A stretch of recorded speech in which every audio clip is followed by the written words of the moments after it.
Champagne and consequences, the grand ballroom of the Palmer House Hotel sparkled like something out of a fairy tale. All crystal chandeliers and marble columns that reached toward gilded ceilings. Jasmine Brooks tugged at the hem of her simple navy dress, feeling distinctly out of place among the sea of designer gowns and tailored tuxedos. The annual Chicago Children's Hospital Charity Gala drew the city's elite like moths to a flame, and she was definitely not part of that crowd. She owned Pages and Perks, a cozy bookstore cafe in Wicker Park that barely broke even most months. The only reason she had received an invitation was because her shop had donated books and coffee for the hospital's new pediatric library. Jasmine hadn't expected to attend, but her best friend Natalie had insisted it would be good for networking. So far, the only thing she had networked with was the appetizer table. The evening had been pleasant enough, filled with polite small talk and generous auction bids for worthy causes. Jasmine had even begun to relax, sipping her complimentary wine and admiring the view of Chicago's glittering skyline through the floor-to-ceiling windows. Then she saw something that made her blood run cold. Near the bar, a tall man in an impeccably cut charcoal suit was berating a young server. The girl, who couldn't have been more than 22, stood frozen with a tray of champagne flutes as the man gestured angrily at his sleeve. Even from across the room, Jasmine could see the dark wine stain spreading across the expensive fabric. "This is absolutely unacceptable," the man's voice carried across the marble floor, sharp and cutting despite its controlled volume. "Do you have any idea how much this suit costs? More than you make in 6 months, I'd wager?" The server, whose name tag read Riley, stammered an apology, her hand shaking so badly that the remaining glasses on her tray clinked together dangerously. "I'm so sorry, sir. It was an accident. Someone bumped into me and I lost my balance. Please let me get you some napkins or perhaps contact the hotel cleaning service." "What I need," the man said coldly, his steel blue eyes fixed on the trembling girl, "is for this event to maintain a certain standard. Perhaps you should reconsider whether you're cut out for this type of work." Jasmine felt something inside her snap. She had grown up watching her single mother work 3 jobs to keep them afloat, including waiting tables at a diner where entitled customers treated her like she was invisible. The sight of this wealthy man publicly humiliating a young woman over an accident brought back every memory of her mother coming home in tears, every story of rude customers and unfair treatment. Without thinking, Jasmine crossed the ballroom floor, her sensible heels clicking against the marble with determined purpose. Several guests turned to watch, sensing drama in the making. "Excuse me," Jasmine said firmly, positioning herself between the man and Riley. "I couldn't help but notice you're having trouble with a small stain. Accidents happen at these events. I'm sure the hotel has excellent cleaning services." The man turned his attention to Jasmine, one dark eyebrow arching in surprise at the interruption. He was undeniably handsome in a cold, aristocratic way, with perfectly styled black hair touched with silver at the temples and sharp features that belonged in a boardroom or on a magazine cover. But his expression held an arrogance that immediately set Jasmine's teeth on edge. "I'm sorry, do I know you?" His voice carried the kind of authority that suggested he was accustomed to immediate obedience. "No, but I know your type," Jasmine replied, crossing her arms. "The type who thinks money gives you the right to humiliate hard-working people over accidents." She's apologized. Accept it with grace and move on. A hush fell over the nearby crowd. Smartphones appeared discreetly as guests sensed something newsworthy unfolding. The man's jaw tightened, clearly unaccustomed to being challenged so publicly. "Miss," he said, his voice dangerously quiet, "I think you're overstepping. This doesn't concern you." "It concerns me when I see bullying disguised as standards," Jasmine shot back, her dark eyes flashing. "This young woman is doing her best at a difficult job that requires her to smile. While people like you treat her like she's disposable, a simple accidents happen would have sufficed instead of this public humiliation." Riley whispered a grateful thank you behind Jasmine before quickly disappearing into the crowd with her tray. Jasmine didn't back down, even as she realized the entire ballroom had gone quiet, all eyes fixed on their confrontation. "People like me?" the man repeated, stepping closer. He towered over her by at least 6 inches, but Jasmine refused to be intimidated. "You don't know anything about me." "I know enough," Jasmine said firmly. "I know you think your expensive suit gives you the right to make that girl feel worthless. I know you've probably never worked a service job in your life. And I know that all the money in the world can't buy you basic human decency." The man's companions, other well-dressed patrons who had been watching the scene unfold, exchanged worried glances.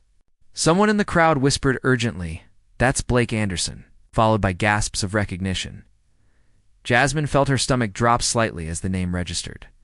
Blake Anderson owned half of Chicago's tech corridor. His venture capital firm had launched dozens of successful startups, and his name appeared regularly in Forbes and Fortune magazines. He was notorious for his ruthless business tactics and his ability to make or break companies with a single investment decision. His face regularly appeared on business magazine covers, always with the same cold, calculating expression he wore now. But Jasmine refused to be intimidated, even as she recognized the magnitude of her opponent.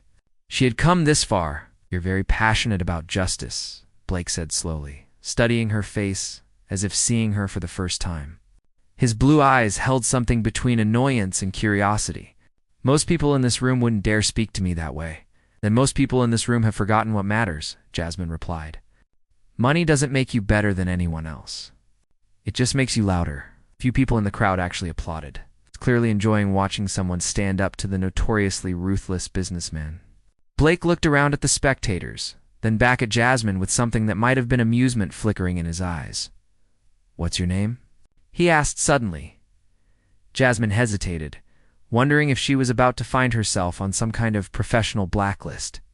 But she had come this far, and she wasn't about to back down now. "Jasmine Brooks." "Jasmine Brooks," he repeated thoughtfully, as if committing it to memory. "And what do you do when you're not crusading for social justice at charity galas?" "I run a bookstore cafe," she said, lifting her chin defiantly. "I serve people who appreciate kindness over intimidation." Blake was quiet for a long moment, his gaze intense and unreadable. The crowd held its breath, waiting to see how the powerful businessman would respond to such public humiliation. Some guests had their phones out, clearly recording the entire exchange. Then, completely unexpectedly, Blake smiled. Not the cold, professional smile Jasmine expected, but something genuine and almost surprised. It transformed his entire face, softening the harsh lines and revealing a glimpse of something almost human beneath the corporate facade. "A bookstore owner who takes on tech billionaires," he mused. "Refreshing." Before Jasmine could respond, Blake reached into his jacket and pulled out a business card, offering it to her with a slight bow that seemed almost mocking. "Miss Brooks, I believe this evening has been far more educational than I anticipated. Perhaps we could continue this conversation in a less public setting." Jasmine stared at the card, but didn't take it. "I don't think we have anything else to discuss." "I disagree," Blake said, placing the card on the nearby bar counter. "You've accused me of lacking human decency. I'd like the opportunity to prove you wrong." With that, he nodded politely to the crowd and walked away, leaving Jasmine standing alone as the gala guests began to whisper excitedly among themselves. She looked down at the business card, then at the faces surrounding her, realizing that her quiet evening of charity support had just become something much more complicated, as photographers discreetly snapped photos and society bloggers typed furiously on their phones. Jasmine wondered what she had gotten herself into by challenging the most powerful man in the room. Her phone buzzed in her clutch, and she pulled it out to find texts from Natalie, who had witnessed the entire confrontation from across the ballroom. "Oh my God, did you just go viral?" The first text read, "Everyone's posting videos. You're trending on Twitter?" Blake Anderson looks furious. Or impressed. I can't tell. Jasmine looked up to find dozens of eyes still on her, some admiring, others shocked, and a few clearly disapproving of her boldness. She picked up Blake's business card, studying the simple design with just his name and a phone number embossed in silver lettering. No company name, no titles, just the bare minimum, as if everyone should already know who he was. She slipped the card into her clutch, not sure whether she would ever use it, but unable to throw it away. As she made her way toward the exit, ready to escape the stares and whispers. Jasmine couldn't shake the image of Blake's face in that final moment. When his expression had shifted from anger to something else entirely, something that looked almost like respect. The elevator ride down to the lobby felt endless, and Jasmine's hands shook slightly as the adrenaline from the confrontation began to fade. What had she been thinking? Publicly challenging one of the most powerful men in Chicago? Her little bookstore cafe barely survived on thin margins. What if Blake Anderson decided to make her life difficult? But then she remembered Riley's frightened face, the way the young server had been on the verge of tears, and Jasmine knew she would do it all over again.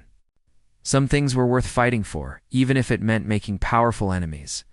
As she stepped out into the cool Chicago night, Jasmine had no idea that her life was about to change in ways she never could have imagined. That one moment of courage would set in motion a chain of events that would challenge everything she thought she knew about love, power, and the possibility of redemption.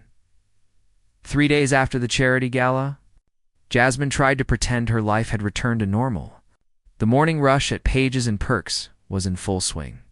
The familiar symphony of grinding coffee beans and turning pages providing comfort against the chaos that had erupted since her confrontation with Blake Anderson. Her phone buzzed constantly with interview requests from local news stations and lifestyle bloggers.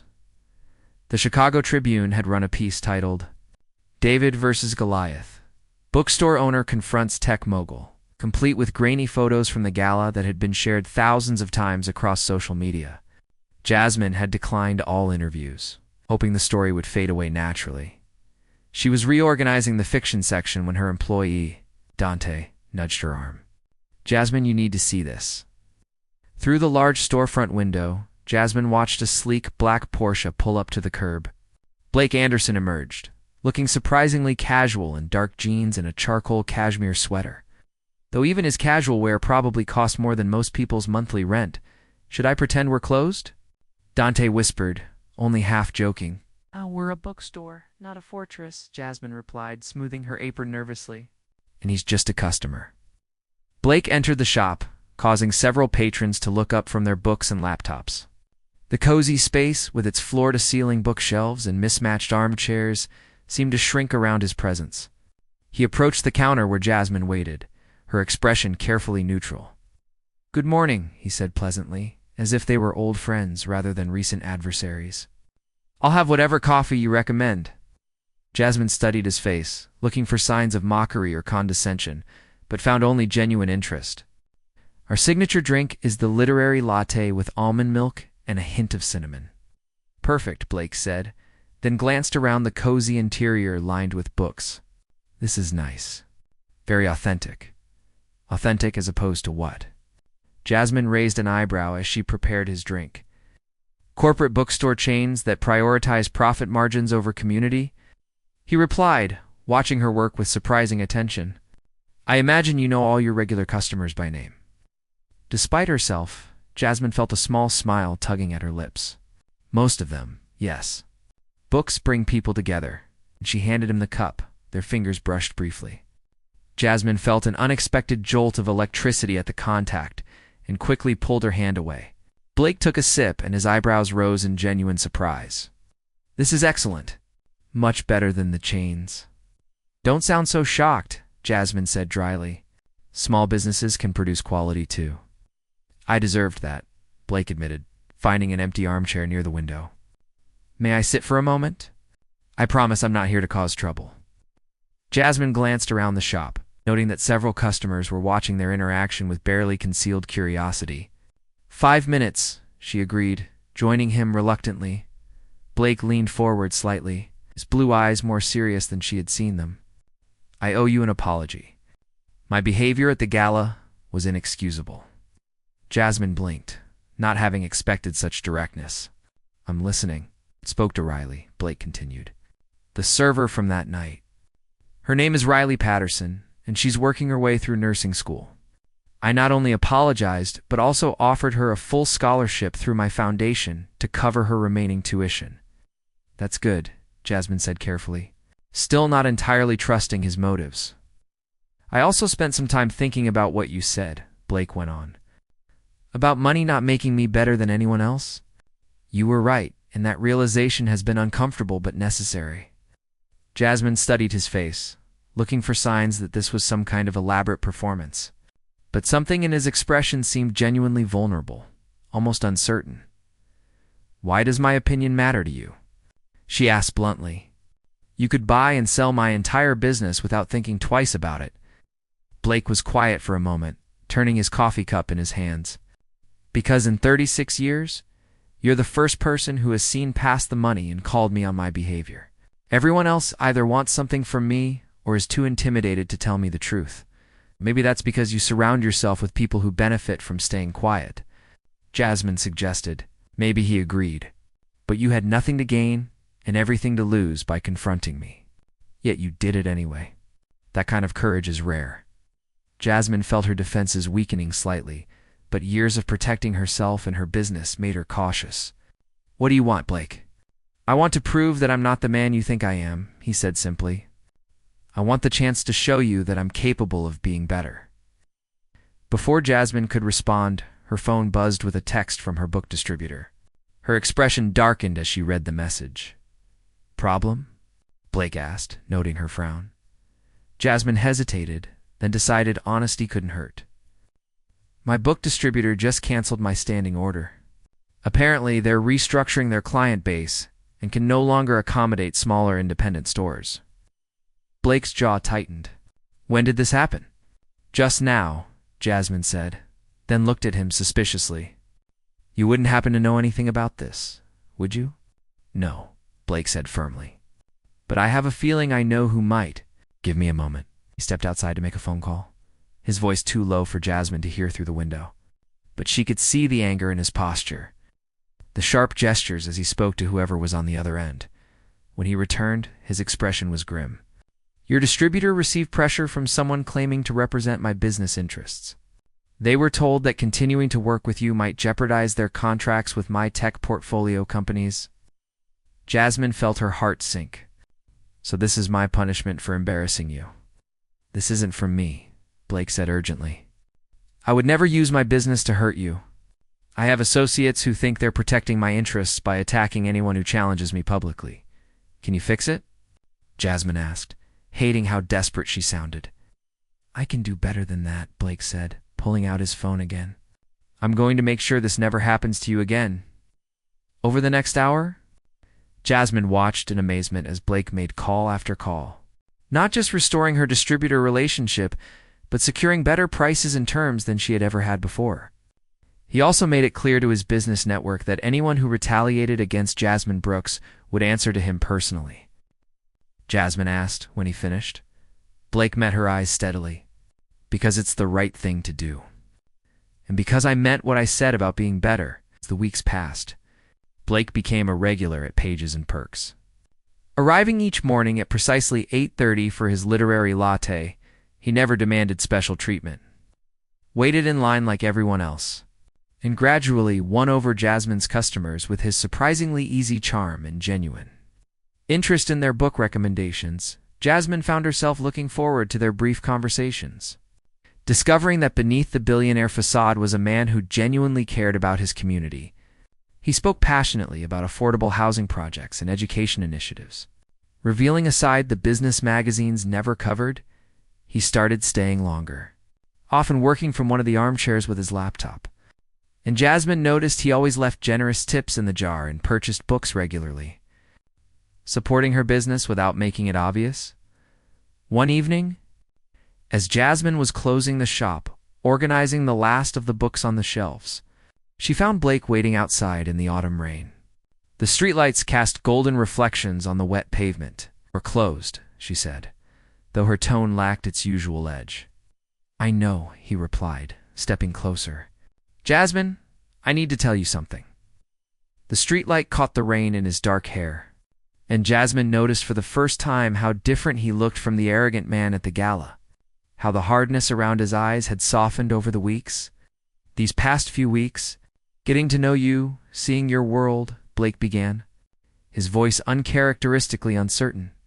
It has changed everything for me. You've changed everything for me. Jasmine's heart began to race, sensing what was coming. I know this seems impossible, Blake continued, rain beginning to soak through his sweater. But I'm falling in love with you. Not the idea of you, not the challenge you represent, but you. Your passion, your integrity, your courage, the way you see the best in people, even when they don't deserve it. Jasmine stared at him, rain beginning to soak through her jacket. This man who had seemed so cold and untouchable now stood before her, vulnerable and open. I know we're from different worlds, Blake said quickly, as if afraid she would interrupt. But maybe that's exactly why we work. You keep me grounded, remind me what matters, and I could give you opportunities to help even more people, to expand your reach. You want to be with me because I'm a good influence? Jasmine asked, trying to keep her tone light despite the emotions churning in her chest. Blake stepped closer, his blue eyes intense in the lamplight. I want to be with you because I can't imagine my life without you in it. Because you see the best in people, including me. Because you make me want to be the man you believed I could become. Jasmine felt tears mixing with the rain on her cheeks. 3 months ago, she would have laughed at the impossibility of such a scenario. But looking at Blake now, seeing the vulnerability in his expression, she realized that somewhere along the way, she had fallen for him too. This is crazy, she whispered. The best things usually are, Blake replied, reaching out to touch her face gently. Jasmine Brooks, will you take a chance on me? Will you let me spend my life proving that love can bridge any gap, that people can change when they find the right reason to? Jasmine looked into his eyes and saw not the arrogant tech mogul from the gala, but the man who had apologized to Riley, who had protected her business, who had shown up every morning just to see her smile, who had read every book she recommended and remembered every detail she shared. Yes, she said, surprising herself with the certainty in her voice. Yes, I'll take that chance. As Blake pulled her into his arms, kissing her in the rain outside her little bookstore, Jasmine realized that sometimes the most unexpected confrontations could lead to the most beautiful love stories. 2 years after their unconventional meeting at the charity gala, Jasmine Anderson stood in the kitchen of their renovated brownstone in Lincoln Park, watching the sunrise paint Chicago's skyline in shades of coral and gold. The space perfectly reflected their merged worlds. Sleek, modern appliances from Blake's aesthetic combined with vintage, bookshelves and warm wooden furniture that Jasmine had insisted on keeping. The sound of the espresso machine drew Blake from his home office, where he had been working since 5 in the morning on a new community development project. He wrapped his arms around Jasmine's waist from behind, pressing a gentle kiss to her neck. "Good morning, Mrs. Anderson," he murmured, still seeming amazed by the title, even after 18 months of marriage. "Good morning, Mr. Anderson," Jasmine replied, leaning back against his chest. "How's the Southside Literacy Project coming along?" "The Foundation Board approved our proposal," Blake said, unable to hide his excitement. "We'll be opening 5 new community learning centers next quarter, complete with libraries and technology hubs." He spun Jasmine around to face him, grinning. "And each one will have a cafe space already reserved for Pages and Perks expansion locations." Jasmine laughed, her eyes bright with joy. "You know, I never agreed to franchise my bookstore." "I know," Blake said, kissing her forehead. "But I also know you've been dreaming about bringing books and coffee to underserved neighborhoods. Now you can." The wedding had been held not in some grand ballroom, but in the very bookstore where their relationship had blossomed. Surrounded by regular customers, business leaders, employees, and everyone in between. It was proof that when 2 worlds collided with enough force, they didn't destroy each other, but created something entirely new and wonderful. Blake had transformed. More than Jasmine ever imagined possible. The ruthless businessman, who had once humiliated servers, had personally visited every business in his portfolio to ensure fair labor practices. He had established scholarship funds, affordable housing initiatives, and mentorship programs for young entrepreneurs from disadvantaged backgrounds. "You know, Riley texted me yesterday," Jasmine said, pouring their coffee into matching mugs. "She graduated from nursing school with honors. She starts at Children's Hospital next month." Blake smiled, though there was still a hint of regret in his eyes. "I'm glad. I think about that night often, about who I was before you forced me to look in the mirror. "You're not that person anymore," Jasmine said firmly, cupping his face in her hands. "You've spent 2 years proving that people can change when they choose to." Their life together had become a beautiful balance. Jasmine had kept pages and perks, refusing to let their relationship change the heart of what she had built. But with Blake's support, she had expanded her impact, creating reading programs for underprivileged children and partnering with schools to promote literacy. Blake, in turn, had restructured his entire business philosophy. He still ran a successful venture capital firm, but now he prioritized companies with strong ethical foundations and community impact. His investment decisions were guided not just by profit margins, but by the potential to create positive change. "We have the foundation meeting at noon," Blake reminded her, checking his watch. "Are you ready for the big announcement?" Jasmine nodded, excitement bubbling in her chest. They were about to unveil their joint project, the Brooks Anderson Foundation for Education and Innovation, a nonprofit that would combine Blake's technological resources with Jasmine's passion for literacy and community building. The foundation would provide grants to small businesses owned by women and minorities, fund literacy programs in underserved communities, and create mentorship opportunities connecting successful entrepreneurs with aspiring business owners. It was everything they had both dreamed of, born from the unlikely collision of their two worlds.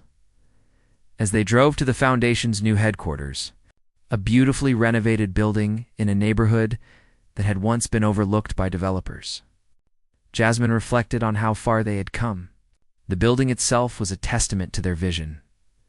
The ground floor housed a public library and community center. The second floor contained affordable office spaces for startups, and the top floor held the foundation's operations center. The conference room was filled with board members, community leaders, and press representatives. Blake stood at the podium, looking every bit the confident businessman. But when his eyes found Jasmine in the front row, his expression softened with genuine warmth. 2 years ago, Blake began, his voice carrying through the room, I was confronted at a charity gala by a woman who told me that money doesn't make you better than anyone else. I was angry at first, offended by her audacity to challenge me publicly. The audience laughed, many of them familiar with the viral video that had started it all. But she was right, Blake continued, his gaze steady on Jasmine. Money doesn't make you better. What makes you better is what you choose to do with it, how you treat people regardless of their position or status, and whether you're willing to change when someone you respect tells you the truth. He gestured for Jasmine to join him at the podium. She rose from her seat, her heart full as she took his hand. The Brooks Anderson Foundation represents our commitment to creating opportunities for everyone, not just the privileged few, Jasmine said, addressing the crowd. We believe that education, entrepreneurship, and community support can transform lives. We know this because we've lived it. The announcement was met with enthusiastic applause. Reporters asked questions about their funding sources, their selection criteria for grants, and their long-term vision. Blake and Jasmine answered each one as a team, their responses complementing each other perfectly. After the press conference, they hosted a reception where they mingled with community members who would benefit from the foundation's programs. Jasmine found herself talking to a young woman who reminded her of herself years ago, determined, passionate, and struggling to keep her small business afloat. Your story gives me hope, the woman said shyly, that standing up for what's right can actually make a difference. Jasmine smiled, squeezing her hand. It can, and it will. Just don't give up on your dreams. As the sun set over Chicago, Blake and Jasmine stood together on the building's rooftop terrace, looking out over the city they both loved. The skyline glittered with lights, each window representing a life, a story, a dream. Do you ever regret it? Blake asked softly. Confronting me that night. Your life would be simpler if you had just stayed quiet. Jasmine turned to face him, her eyes shining with certainty. Never. That night changed both our lives for the better. You became the man I knew you could be, and I learned that love doesn't always look the way you expect it to. Blake pulled her close, resting his forehead against hers. I wake up every day grateful that you had the courage to call me out, to see past my worst moment and believe in my potential for better ones, and I wake up every day grateful that you listened," Jasmine replied. "That you chose to change rather than defend who you were." They kissed as the city lights twinkled around them. Two people from different worlds who had created something beautiful together. Their love story had begun with conflict and confrontation, but it had evolved into a partnership that was changing lives across Chicago. The next morning, Jasmine returned to Pages and Perks, greeting her regular customers by name and preparing literary lattes with the same care she always had. Blake arrived at 8:30 as usual, taking his place in line and chatting with other customers about the books they were reading. Some things hadn't changed. Jasmine still ran her bookstore with the same passion and dedication. Blake still worked hard and made tough business decisions. But everything had changed in the ways that mattered most. They had learned that love could transform even the most unlikely situations, that people could grow when given the right motivation, and that sometimes the greatest love stories began with someone brave enough to speak the truth.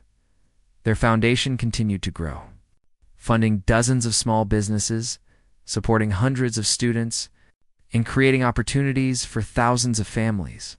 Every grant they awarded, every program they launched, was a testament to the power of choosing compassion over arrogance, community over isolation, and love over pride. Years later, when people asked Blake about the moment his life changed, he always pointed to that night at the charity gala. "I was confronted by someone who refused to let me hide behind my wealth and status," he would say. "She saw through all of that to the person I could become. And she didn't back down until I saw it too." When people asked Jasmine about taking such a risk, confronting one of the most powerful men in Chicago, she would smile and say, "Sometimes you have to stand up for what's right, even when it's scary." Sometimes that moment of courage can change everything. Their story became legendary in Chicago's business and philanthropic circles. Not just as a romance, but as an example of redemption and transformation. Blake Anderson, the ruthless tech mogul, had become one of the city's most generous philanthropists.